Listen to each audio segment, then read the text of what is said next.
Thank you for reading my newsletter, and here's a little video update for you. If you've been looking for a place to park near the police station in around Civic Square, or maybe you're trying to go to the Spaghetti Factory, the new garage is open. The Civic Square garage is open. I know it looks like a construction zone, but it is absolutely open for anyone to park in there. And just a little technology trick.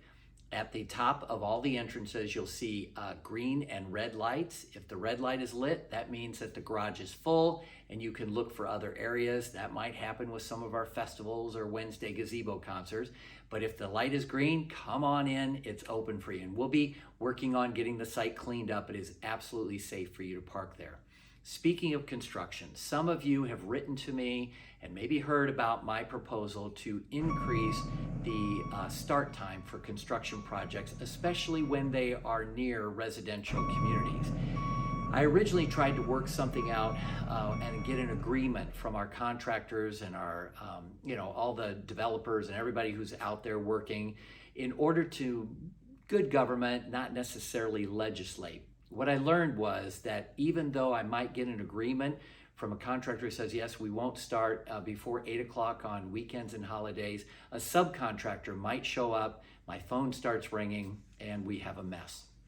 So I did go ahead on Monday night at council, I did an add-on to go ahead and amend our noise ordinance. And so it reads that on weekends, Saturdays, Sundays, and holidays, contractors, any construction activities are not allowed to start before 8 o'clock a.m. This is out of respect for neighbors who are trying to enjoy their weekend time, their time off from work. So we have now passed that. It will go into effect. And what that means is, should you experience a contractor who is not obeying the law, you then have every right, and I would encourage you to contact the Carmel Police Department.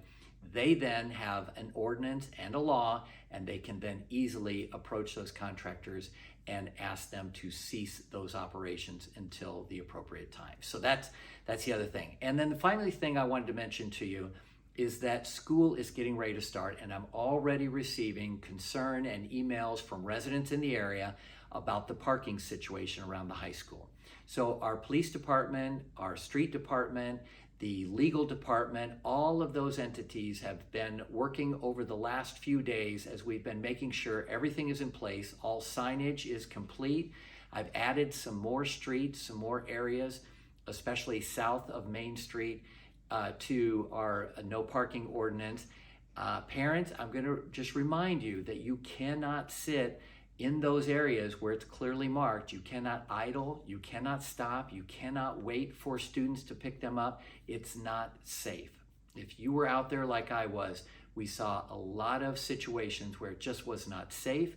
We couldn't get emergency vehicles down the road should there have been a problem, and it was just a problem that's unnecessary.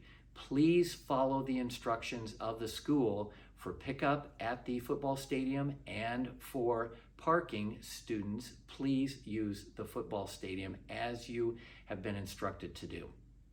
If you are a resident in the area and you, for whatever reason, are concerned about parking, remember we are issuing temporary and permanent permits based on what your needs are. Should you have visitors or anything, you can have temporary parking permits that are affiliated with your address.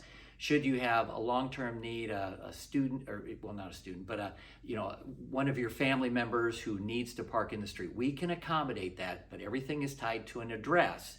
So you cannot share that parking permit with people who should not be in the neighborhood. This is all for safety. I think we've come up with a good compromise on how to do this. So we're ready, but should you have any concerns, please let me know. I'm happy to jump on it. And you can just send me an email and we can work on whatever needs to be taken care of. My name's Jeff Worrell. Please let me know how I can serve you better.